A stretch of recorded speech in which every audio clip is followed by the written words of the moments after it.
Washington, U.S. President Donald Trump singled him out for praise even while attacking other members of the Supreme Court. The White House nominated people close to him to important judicial posts, and members of the Trump family forged personal connections. Their goal was to assure Justice Anthony Kennedy that his judicial legacy would be in good hands should he step down at the end of the court's term that ended this week, as he was rumored to be considering. Allies of the White House were more blunt, warning the 81-year-old justice that time was of the essence.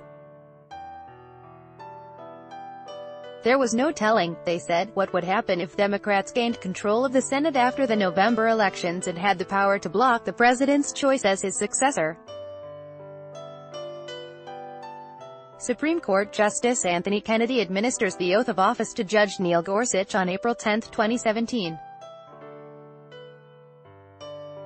Gorsuch is one of many judges close to Kennedy who was moved up in the judiciary by the Trump administration. T.J.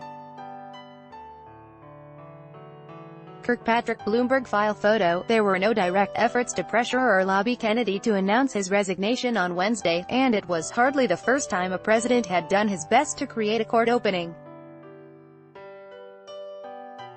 In the past half-century, presidents have repeatedly been dying to take advantage of timely vacancies, said Laura Coleman, a historian at the University of California, Santa Barbara. But in subtle and not-so-subtle ways, the White House waged a quiet campaign to ensure that Trump had a second opportunity in his administration's first 18 months to fulfill one of his most important campaign promises to his conservative followers, that he would change the complexion and direction of the Supreme Court. When Trump took office last year, he already had a Supreme Court vacancy to fill, the one created by the 2016 death of Justice Antonin Scalia. But Trump dearly wanted a second vacancy, one that could transform the court for a generation or more. So he used the first opening to help create the second one. He picked Justice Neil Gorsuch, who had served as a law clerk to Kennedy, to fill Scalia's seat. Article continued. When Gorsuch took the judicial oath in April 2017 at a Rose Garden ceremony, Kennedy administered it, after Trump first praised the older justice as a great man of outstanding accomplishment. Throughout his nearly 30 years on the Supreme Court, Trump said, Justice Kennedy has been praised by all for his dedicated and dignified service. Read more. Battle lines already being drawn on Justice Anthony Kennedy's successor. Analysis: American women could lose abortion rights after Supreme Court judge announces his retirement to S. Supreme Court Justice Kennedy to retire, giving Trump second high court pick. That was an overstatement. Kennedy is reviled by many of Trump's supporters for voting to uphold access to abortion, limit the death penalty and expand gay rights. Conservatives have called for his impeachment. James C. Dobson, the founder of Focus on the Family, once called Kennedy the most dangerous man in America. Article continued below. Trump himself said he wanted to appoint justices who would overrule Roe v. Wade, the 1973 decision establishing a constitutional right to abortion. Kennedy has voted to reaffirm Roe's core holding, and Trump has not hesitated to criticize far more conservative members of the Supreme Court, notably Chief Justice John Roberts. Justice Roberts turned out to be an absolute disaster. He turned out to be an absolute disaster because he gave us Obamacare, Trump said in 2016, presumably referring to Roberts' votes to sustain former President Barack Obama's healthcare law. There is reason to think, then, that Trump's praise of Kennedy was strategic. Then, after Gorsuch's nomination was announced, a White House official singled out two candidates for the next Supreme Court vacancy: Judge Brett Kavanaugh of the U.S. Court of Appeals for the District of Columbia Circuit and Judge Raymond Kethledge of the 6th U.S. Circuit Court of Appeals, in Cincinnati. The two judges had something in common: they had both clerked for Kennedy. In the meantime, as the White House turned to stocking the lower courts, it did not overlook Kennedy's clerks. Trump nominated 3 of them to federal appeals courts, Judges Stephanos Bibas and Michael Scudder, both of whom have been confirmed, and Eric Murphy, the Ohio Solicitor General, whom Trump nominated to the Sixth Circuit this month. One person who knows both men remarked on the affinity between Trump and Kennedy, which is not obvious at first glance. Kennedy is bookish and abstract, while Trump is earthy and direct. But they had a connection, one Trump was quick to note in the moments after his first address to Congress in February 2017.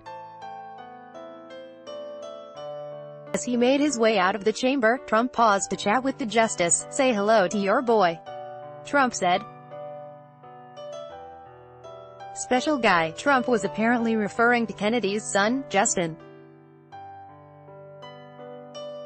The younger Kennedy spent more than a decade at Deutsche Bank, eventually rising to become the bank's global head of real estate capital markets, and he worked closely with Trump when he was a real estate developer, according to 2 people with knowledge of his role. During Kennedy's tenure, Deutsche Bank became Trump's most important lender, dispensing well over $1 billion US in loans to him for the renovation and construction of skyscrapers in New York and Chicago at a time when other mainstream banks were wary of doing business with him because of his troubled business history. About a week before the presidential address, Ivanka Trump had paid a visit to the Supreme Court as a guest of Kennedy. The two had met at a lunch after the inauguration, and Trump brought along her daughter, Arabella Kushner. Occupying seats reserved for special guests, they saw the justices announce several decisions and hear an oral argument. Ivanka Trump tweeted about the visit and posted a photo. Arabella: "I'm grateful for the opportunity to teach her about the judicial system in our country firsthand. If the overtures to Kennedy from the White House were subtle, the warnings from its allies were blunt."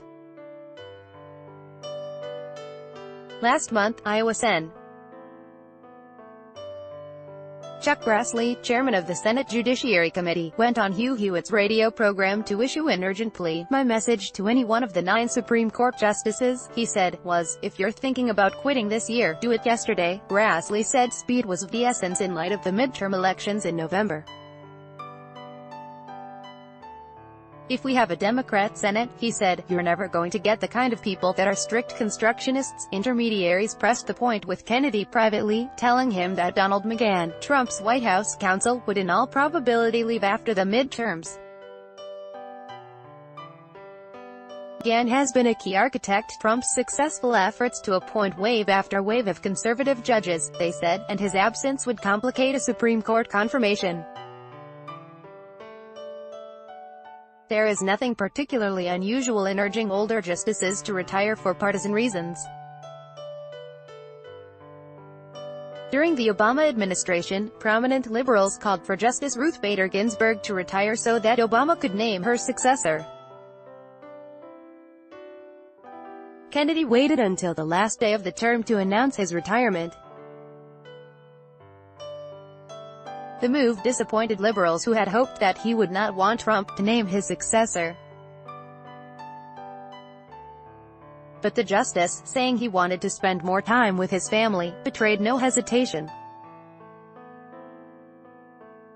His departure is a triumph for Trump, who has taken particular satisfaction in his judicial appointments. Naming justices and judges is easier than forging legislative compromises, and Trump understands that his judicial appointments represent a legacy that will long outlast his presidency. Replacing Scalia with another conservative did not alter the basic ideological balance of the court. But replacing Kennedy, who for decades held the decisive vote in many of the court's closely divided cases, would give Trump the opportunity to move the court sharply to the right. Kennedy visited the White House Wednesday to tell Trump of his retirement and to deliver a letter setting out the details. Its warm opening words, "My dear Mr. president, acknowledged a cordial relationship between the two men, as well as the success of the White House's strategy.